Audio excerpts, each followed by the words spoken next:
यततो ह्यपि कौन्तेय पुरुषस्य विपश्चितः इन्द्रियाणि प्रमाथीनि हरन्ति प्रसभं मनः।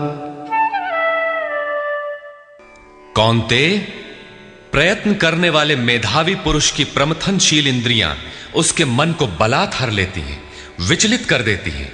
इसलिए तानि सर्वाणि संयम्य युक्त आसीत मत्परः वशे हि यस्येन्द्रियाणि तस्य प्रज्ञा प्रतिष्ठिता।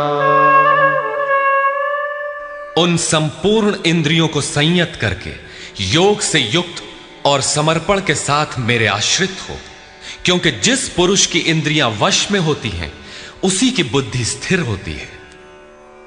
यहां योगेश्वर श्री कृष्ण साधन के निषेधात्मक अवयवों के साथ उसके विधेयात्मक पहलू पर जोर देते हैं। केवल संयम और निषेध से इंद्रियां वश में नहीं होती। समर्पण के साथ इष्ट चिंतन अनिवार्य है। इष्ट चिंतन के अभाव में विषय चिंतन होगा, जिसके कुपरिणाम श्री कृष्ण के ही शब्दों में देखें।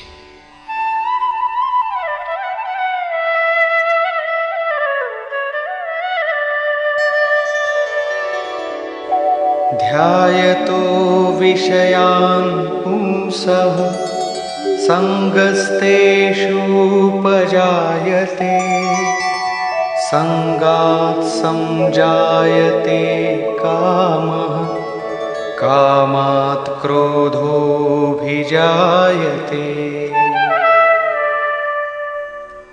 विषयों का चिंतन करने वाले पुरुष की उन विषयों में आसक्ति हो जाती है। आसक्ति से कामना उत्पन्न होती है। कामना पूर्ति में व्यवधान आने से क्रोध उत्पन्न होता है। क्रोध किसे जन्म देता है? क्रोधाद् भवति सम्मोहः सम्मोहात् स्मृतिविभ्रमः स्मृतिभ्रंशात् बुद्धिनाशो बुद्धिनाशात् प्रणश्यति। क्रोध से विशेष मूढ़ता अर्थात अविवेक उत्पन्न होता है। नित्य अनित्य वस्तु का विचार नहीं रह जाता। अविवेक से स्मरण शक्ति भ्रमित हो जाती है, जैसा अर्जुन को हुआ था। भ्रमतीव च मे मनः। गीता के समापन पर उसने कहा, नष्टो मोह स्मृतिर्लब्धा। क्या करें क्या न करें इसका निर्णय नहीं हो पाता। स्मृति भ्रमित होने से योग परायण बुद्धि नष्ट हो जाती है, और बुद्धि नाश होने से यह पुरुष अपने श्रेय साधन से च्युत हो जाता है। यहां श्री कृष्ण ने बल दिया है कि विषयों का चिंतन नहीं करना चाहिए। साधक को नाम रूप लीला और धाम में ही कहीं लगे रहना चाहिए। भजन में ढील देने पर मन विषयों में जाएगा। विषयों के चिंतन से आसक्ति हो जाती है। आसक्ति से उस विषय की कामना साधक के अंतर मन में होने लगती है। कामना की पूर्ति में व्यवधान होने पर क्रोध, क्रोध से अविवेक, अविवेक से स्मृति भ्रम और स्मृति भ्रम से बुद्धि नष्ट हो जाती है। निष्काम कर्म योग को बुद्धि योग कहा जाता है, क्योंकि बुद्धि स्तर पर इसमें विचार रखना चाहिए कि कामनाएं न आने पाए। फल है ही नहीं।